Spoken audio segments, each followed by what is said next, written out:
What's up, everyone? Welcome to the Power Play with CJ. I just want to focus in on if the Bruins miraculously were to land Connor McDavid.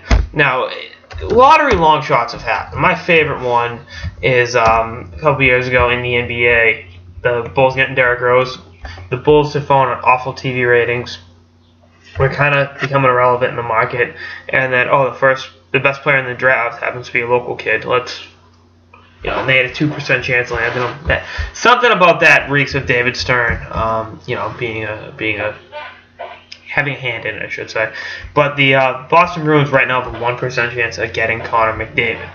So, the realistic thing is they don't get him. They pick 14th in the draft or 13th, whatever. But let's hypothetically say they put off and McDavid's a Bruin. How do you handle his development? You got to look at. I don't think Claude will be back next year. I think it's 40% he's back, so 60% he's not back.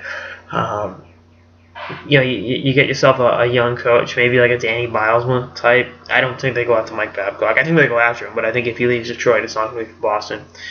And personally, I'd ease him into the lineup on Bergeron's wing. I mean, what do you got to lose? Let the kid learn. How to play good, sound defensive hockey for Patrice Bergeron while simultaneously dominating the league. And, we've seen Bilesma coach teams that have great centers before. And then I think gradually you ease McDavid into that first-line center role. And, maybe you move Bergeron or Krejci. And, you still got one of them, McDavid, Dougie Hamilton blossoming. Chara can take a limited role in the blue line because hopefully Hamilton's gone to that point where he can be the top dog. And then you get Tuukka Rask and net. McDavid's the real deal. I've seen him. I've met him. He's real. So I think he could definitely help propel this Bruins team back to the playoffs after an off year. And I think he definitely has all the makings of being one of the best players in the league for a long, long time. And being the face of a franchise, I just think it's pretty funny. Bobby Orr's his agent, and it'd be a pretty cool thing to have him playing where Bobby once dominated.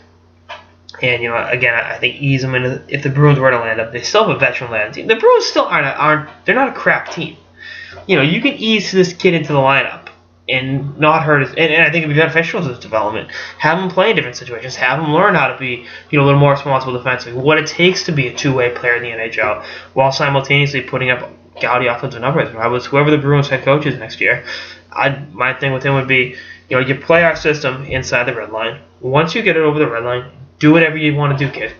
Do your thing, and I think that would work wonders for him. Something about him and David Pastrnak having some chemistry together would be pretty sweet. And, maybe you get McDavid, you kind of retool on the fly. Maybe you move a Bergeron, a Marchand or a Lucic, and let Soderberg walk, and then use the cap room to address other areas. Improve that blue line.